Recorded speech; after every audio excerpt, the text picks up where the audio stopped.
वड्डी खबर अकाली लीडर बिक्रम सिंह मजीठिया के खिलाफ FIR दर्ज की गई है। मोहाली थाने के FIR दर्ज की गई है। ब्यूरो ऑफ इन्वेस्टिगेशन थाने के जी FIR है दर्ज की गई है। मन्या जा रहा है कि ड्रग मामला है जिसके तहत बिक्रम सिंह मजीठिया के खिलाफ FIR दर्ज की गई है। तमाम जानकारी लिए साडे पत्रकार रविंदर मीत जुड़ चुके हैं। रविंदर की कुछ जानकारी है, किहड़ा मामला है तो क्यों FIR जी है बिक्रम सिंह मजीठिया के खिलाफ दर्ज की गई है? देखो दीपांशु, अज के दिन की सब तो वड्डी खबर है कि अकाली दल के सीनियर लीडर बिक्रम मजीठिया के उत्ते FIR दर्ज कर ली गई है। हालांकि लगातार अकाली दल इस मसले दे विच प्रेस कॉन्फ्रेंस कर रहा सी कि मेरे खिलाफ साजिश घड़ी जा रही है। कांग्रेस दे विच कुछ ऐसे लीडर ने जिहड़े मेरे खिलाफ लगातार साजिश कर रहे थे। ये खदशे लगातार जताए जा रहे थे, लेकिन अज एक वड्डी जिहड़ी कार्रवाई पंजाब सरकार वालों की गई है। STF की जो रिपोर्ट सी, हरप्रीत संधू की जो रिपोर्ट सी, उस रिपोर्ट के उत्ते आधार के उत्ते ये परचा दर्ज किया गया। मोहाली इन्वेस्टिगेशन ब्यूरो के थाने के विच परचा दर्ज किया।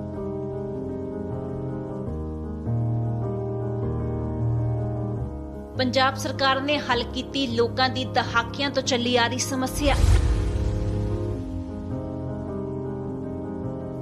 मेरा घर मेरे नाम स्कीम के तहत लाल लकीर दे अंदर आने वाले घरां दे लोकां नूं मिलिया मालकी हक।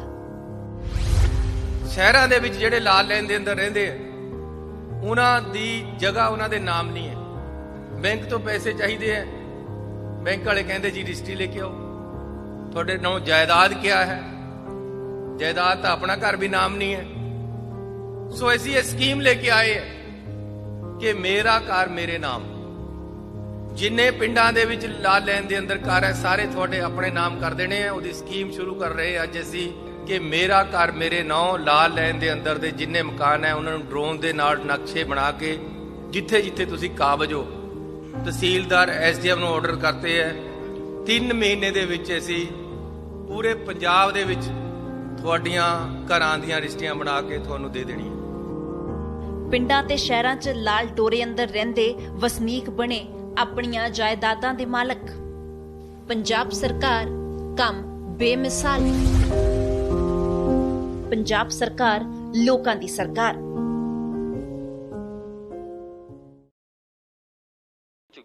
पिछले काफी सालों तो ईवन 8-9 सालों तो लगातार ये नाम गूंज रहा कि बिक्रम मजीठिया ड्रग तस्कर है ने उन्हां नाल मिले हुए ने। लगातार ये सियासत यूले ते गूंज रहा, लेकिन अज वो टाइम आ गया जो ये परचा दर्ज किया गया। हुण परचा किहड़ियां धारावां दे तहत दर्ज किया गया? धारा 25, धारा 27A अते धारा 29। ये सारियां जिहड़ियां धारावां लगाईयां गईयां ने, ये धारावां किसी ड्रग तस्कर नूं समर्थन देण दियां, सीधे या सीधे तौर पर उसनूं सपोर्ट करन दियां धारावां ने। यानी कि कोई गड्डी प्रोवाइड करना, कोई घर प्रोवाइड करना, या पैसा प्रोवाइड करना, या किसी होर तरीके दे नाल उसका सहयोग करना, ये इन्हां नूं लैके ये जिहड़ियां धारावां लगाईयां गईयां। हालांकि सीधे तौर पर नशा वेचण दी कोई भी धारा नहीं है, इस विच सपोर्ट करन दियां धारावां ने ते दर्ज कर दिता गया मामला। ये मोहाली दे विच दर्ज रविंदर पहला भी क्या गया, पहले भी जिहड़े खदशे अकाली दल दे वल्लों जताए गए सन कि साडे ते परचे होने हैं, साडे खिलाफ षड्यंत्र रचिया जा रहा है, ते उही कार्रवाई शायद होई है अज। बिल्कुल, अकाली दल वालों बहुत टाइम तो लगातार ये कहा जा रहा है कि पंजाब सरकार दे विच जिस तरीके नाल मैं पहला भी दस्सिया कि कुछ मंत्री हैगे ने जिहड़ा लगातार सियासी रंजिश रखते हैं उन्हां दे खिलाफ, या इस तरीके की कार्रवाई कर सकते हैं, तो वो जाहिर जे तौर पर वो अज जिहड़ा खदशा अकाली दल का सामने आ गया। हालांकि आम आदमी पार्टी के जो को प्रभारी ने राघव चड्ढा उन्होंने भी एक प्रेस कॉन्फ्रेंस की सी कि हुण अगे अकाली दल ते जिहड़ा लीडर है बिक्रम मजीठिया उस ते कार्रवाई की जा सकती है। एक परचा दर्ज किया जाऊगा, हल्का जिहड़ा एक परचा बनाया जाऊगा, उस तो बाद मजीठिया नूं बेल दे दी जाऊगी तो छड्ड दिता जाऊगा। इस तरीके का खदशे उन्हां वालों भी जताए गए सी। लेकिन हुण जिहड़ी ये परचा दर्ज किया, हुण अगे की होएगा? सवाल सब तो वड्डा ये हैगा। हुण इस तो अगे पुलिस दे कोले पूरा जिहड़ा राइट हैगा कि मजीठिया नूं वो गिरफ्तार कर सकते हैं। हालांकि गिरफ्तारी इन्नी सौखी नहीं हैगी क्योंकि अकाली दल के बहुत वड्डे लीडर ने। पर बिक्रम सिंह मजीठिया के खिलाफ जिहड़ी कार्रवाई, जिहड़ी तलवार उन्हां दे खिलाफ गिरफ्तारी दी लटक रही है कि गिरफ्तारी हो भी सकती है जेकर पुलिस चाहे तो गिरफ्तार किसी भी वेले बिक्रम सिंह मजीठिया नूं कर सकते हैं। ਦੇਖੋ ਜਿਹੜੀਆਂ ਧਾਰਾਵਾਂ ਹੈਗੀਆਂ ਉਹ ਇਹੀ ਕਹਿੰਦੀਆਂ, ਜਿਹੜਾ ਕਾਨੂੰਨੀ ਐਂਗਲ ਹੈਗਾ ਉਹ ਇਹੀ ਕਹਿੰਦਾ ਕਿ ਗ੍ਰਿਫਤਾਰੀ ਹੋ ਸਕਦੀ ਹੈ, ਕਿਉਂਕਿ ਬਹੁਤ ਸੰਗੀਨ ਮਾਮਲਾ ਮੰਨਿਆ ਜਾਂਦਾ, ਹੀਨੀਅਸ ਕ੍ਰਾਈਮ ਦੇ ਵਿੱਚ ਵੀ ਇਸ ਨੂੰ ਗਿਣਿਆ ਜਾਂਦਾ, ਕਿਉਂਕਿ ਡਰੱਗ ਦੀ ਤਸਕਰੀ ਕਰਨਾ ਜਾਂ ਉਸ ਸਪੋਰਟ ਕਰਨਾ ਕੋਈ ਛੋਟਾ ਮਾਮਲਾ ਨਹੀਂ ਹੁੰਦਾ। ਤਾਂ ਪੁਲਿਸ ਕੋਲੇ ਪੂਰਾ ਰਾਈਟ ਹੈਗਾ ਇਸ ਮਾਮਲੇ ਦੇ ਵਿੱਚ ਕਿ ਉਹ ਗ੍ਰਿਫਤਾਰੀ ਕਰ ਸਕਦੀ ਹੈ। ਹਾਲਾਂਕਿ ਗ੍ਰਿਫਤਾਰੀ ਮੈਂ ਪਹਿਲਾਂ ਵੀ ਦੱਸ ਚੁੱਕਿਆ ਕਿ ਇੰਨੀ ਸੌਖੀ ਨਹੀਂ ਹੈਗੀ, ਕਿਉਂਕਿ ਇੱਕ ਵੱਡੇ ਲੀਡਰ ਨੇ ਪੰਜਾਬ ਦੇ ਅਤੇ ਉਹਨਾਂ ਨੂੰ ਪਤਾ ਕਿ ਸਿਆਸਤ ਦੇ ਵਿੱਚ ਕਿਸ ਤਰੀਕੇ ਦੇ ਨਾਲ ਮੈਂ ਗੱਲ ਨੂੰ ਆਪਣੀ ਨੂੰ ਰੱਖਣਾ ਹੈਗਾ। ਉਹ ਪਹਿਲਾਂ ਹੀ ਰੱਖ ਚੁੱਕੇ ਨੇ, ਪਰਚਾ ਦਰਜ ਹੋਣ ਤੋਂ ਪਹਿਲਾਂ ਹੀ ਕਈ ਵਾਰ ਰੱਖ ਚੁੱਕੇ ਨੇ। ਤਾਂ ਹੁਣ ਜਿਹੜੀ ਅਸੀਂ ਪਹਿਲਾਂ ਵੀ ਗੱਲ ਕਰ ਚੁੱਕੇ ਸੀ ਕਿ ਇਹ ਜਿਹੜਾ ਮਾਮਲਾ ਹੈਗਾ ਹੁਣ ਸਿਆਸੀ ਗਲੀਆਂ ਦੇ ਵਿੱਚ ਵੀ ਗੂੰਜੇਗਾ, ਕਿਉਂਕਿ ਸਿਰਫ ਕਾਨੂੰਨੀ ਰਾਹ ਪੇਜ ਤੋਂ ਨਹੀਂ ਖੇਡਿਆ ਜਾਏਗਾ, ਸਿਆਸਤ ਦੇ ਵਿੱਚ ਵੀ ਇਸ ਦਾ ਪੂਰਾ ਜਿਹੜਾ ਲਾਹਾ ਲੈਣ ਦੀ ਕਾਂਗਰਸ ਕੋਸ਼ਿਸ਼ ਕਰੇਗੀ, ਕਿਉਂਕਿ ਕਾਂਗਰਸ ਦੇ ਉੱਤੇ ਇੱਕ ਬਹੁਤ ਵੱਡਾ ਦਬਾਅ, ਕਿਉਂਕਿ ਮਾਮਲੇ ਜਿਹੜੇ ਮੁੱਢਲੇ 3 ਮਾਮਲਿਆਂ ਦੀ ਗੱਲ ਕਰੀਏ ਤਾਂ ਉਹਨਾਂ ਚੋਂ ਬੇਅਦਬੀ ਦਾ ਮਾਮਲਾ, ਨਸ਼ੇ ਦਾ ਮਾਮਲਾ, ਇਹ ਸਭ ਤੋਂ ਵੱਡੇ ਮਾਮਲਿਆਂ ਦੇ ਵਿੱਚੋਂ ਆਉਂਦੇ ਨੇ। ਤੇ ਇਸ ਮਾਮਲੇ ਦੇ ਉੱਤੇ ਕਾਰਵਾਈ ਕਰਨੀ ਉਹਨਾਂ ਦੀ ਜ਼ਰੂਰਤ ਵੀ ਹੈਗੀ ਆ। ਅਗਰ ਤੇ ਅਕਾਲੀ ਦਲ ਨੂੰ ਇੱਕ ਵੱਡਾ ਝਟਕਾ ਇਸ ਤੋਂ ਬਾਅਦ ਸੁਖਬੀਰ ਸਿੰਘ ਬਾਦਲ ਦਾ ਕੀ ਸਟੈਂਡ ਹੋਵੇਗਾ, ਅਕਾਲੀ ਦਲ ਕੀ ਸਟੈਂਡ ਲਵੇਗਾ ਇਸ ਤੋਂ ਬਾਅਦ ਪੂਰੀ ਕਾਰਵਾਈ ਤੋਂ ਬਾਅਦ?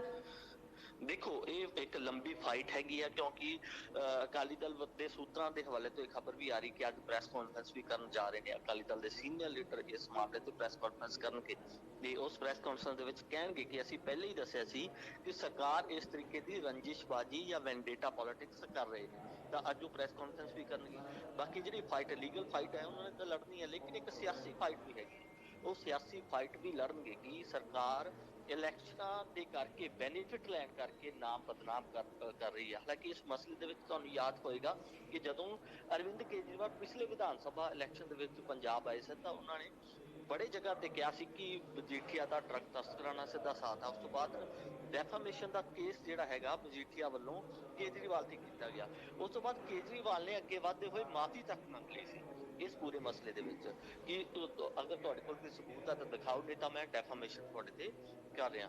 ਤਾਂ ਇੱਕ ਬਹੁਤ ਲੰਬਾ ਚੌੜਾ ਪ੍ਰੋਸੈਸ ਹੈਗਾ, ਕਿਉਂਕਿ ਇਹ ਹਾਲੇ ਤੱਕ ਸ਼ੁਰੂਆਤ ਹੈਗੀ, FIR ਦੀ ਸ਼ੁਰੂਆਤ ਹੋਈ ਹੈ। ਅਗਰ ਲੀਗਲ ਓਪੀਨੀਅਨ ਦੀ ਗੱਲ ਕਰੀਏ ਤਾਂ FIR ਦੀ ਸ਼ੁਰੂਆਤ ਹੈ। ਇਸ ਮਸਲੇ ਤੋਂ ਬਾਅਦ ਮਾਮਲਾ ਕੋਰਟ ਦੇ ਵਿੱਚ ਜਾਏਗਾ, ਲੋਅਰ ਕੋਰਟ ਦੇ ਵਿੱਚ ਜਾਏਗਾ, ਫਿਰ ਹਾਈ ਕੋਰਟ ਦੇ ਵਿੱਚ ਜਾਏਗਾ, ਫਿਰ ਸੁਪਰੀਮ ਕੋਰਟ ਤੱਕ ਜਾ ਸਕਦਾ। ਇੱਕ ਬਹੁਤ ਲੰਬੀ ਚੌੜੀ ਪ੍ਰਕਿਰਿਆ ਹੈਗੀ, ਇਹ ਕੋਈ ਛੋਟੀ ਪ੍ਰਕਿਰਿਆ ਨਹੀਂ ਹੈਗੀ, ਕਿਉਂਕਿ ਕੋਈ ਵੀ ਆਰੋਪੀ ਹੈਗਾ ਉਹਦੇ ਕੋਲ ਬਹੁਤ ਸਾਰੀ ਪ੍ਰੋਵੀਜ਼ਨ ਹੈਗੇ ਆ ਆਪਣੀ ਗੱਲ ਰੱਖਣ ਲਈ।